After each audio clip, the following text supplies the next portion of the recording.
Hey, it's Dr. Matt here. I want to take a few minutes and talk about memory and swimming.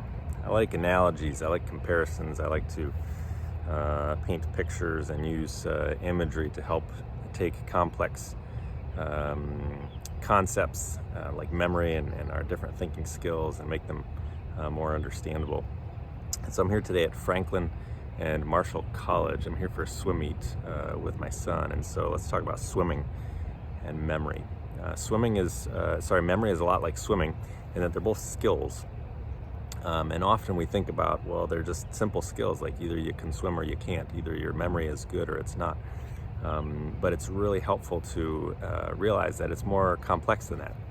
And so if we take swimming, for example, swimming is not just a single skill, but there are different strokes in swimming. You've got the freestyle stroke, you've got the backstroke, you've got the breaststroke.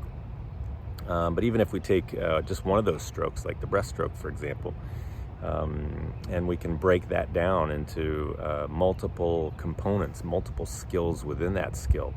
And so you can look at a competitive breaststroker and say, well, how good are they at starting and coming off the blocks? And then there's a specific kick and a specific stroke that they do under the water when they first come off the blocks. How good are they at that underwater start off the blocks? And then there's the specific components to the stroke itself, the arm pull, the leg kick, the movement of your head and your chest, and the breathing technique. And then there's the turn when you get off the far wall and you have to turn. There's a specific technique to that.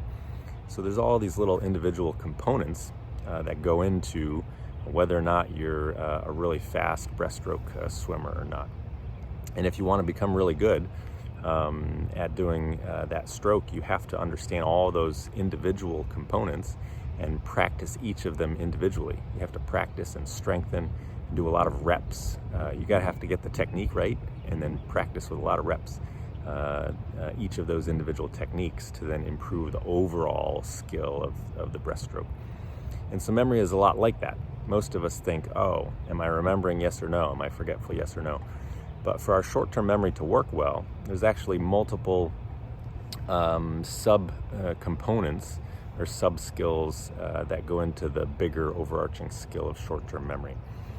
And if you've watched some of my other videos, I like to talk about the brain like it's an office, different parts of the brain doing different things, the temporal lobe specializing for memory, parts of the brain for attention, the front part of the brain helps with organizing and planning. That's kind of like the office manager of the brain office. And so short-term memory requires multiple brain parts, multiple employees of the brain office. And so for short-term memory to work, there's 4, 5, maybe even 6 different parts, 6 different employees that are involved. Step 1 is attention. If I'm not paying attention to you, then I'm not going to remember what you've told me. So attention is step 1. Step 2 is language or vision. I have to correctly understand what I'm hearing or what I'm seeing. If I'm not correctly understanding what I'm seeing or hearing, then I'm not going to remember that information very well. Step 3 then is the file clerk part of the brain. The file clerk, I call it, the part of the brain, the hippocampus in particular, that helps to take that new information that I just heard or saw and actually file it, get it into the file cabinet of my memory to store it for later on. But I like to tell people the file clerk is lazy. So the file clerk part of the brain, it just puts it into storage. But if memory is a file cabinet, it just throws it into the front of the file drawer.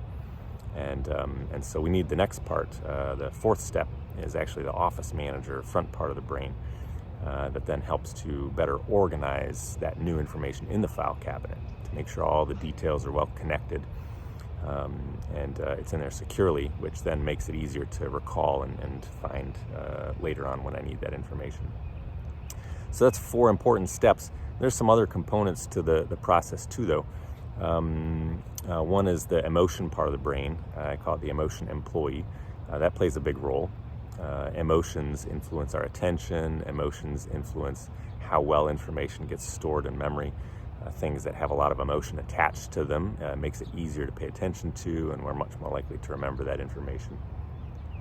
And then also the cerebellum is the very back part of the brain down below the occipital lobes towards the top of the neck there. And that cerebellum, I call it the office efficiency expert, the automator, and that helps to automate and make things more efficient. And so this whole short-term memory process becomes more efficient when we practice it, and that automator helps to automate some things run more smoothly. So there's multiple parts of the brain, multiple components, multiple skills, if you will, language skills, attention skills, organization skills that all go into an effective short-term memory ability. And so then the question becomes, if my memory is not as good as I'd like, what do I do about it? Well, I need to look at each of these individual components and say, how can I strengthen each of these individual components? By strengthening each of these individual components, I can then strengthen memory as a whole. So what could I do to strengthen attention? What could I do to strengthen language skills, vocabulary? What can I do to improve my organizational skills? You know, I've got other videos talking about memory for names, and I talk about this very fact where you meet someone new, you hear their name, and you have to do something with their name. You have to make connections that they've got the same name as someone else you already know. That their name rhymes with some silly word, and so you have to make some connections. That's the process of organizing that information to help you remember it better. So we can practice each of these different subcomponents, and that can help us to strengthen our memory. So I hope you find this helpful. Keep watching. I'll share more information, and you can find on my website other suggestions about formally exercising these different components, the attention and the organization. So check it out and keep working at strengthening your memory.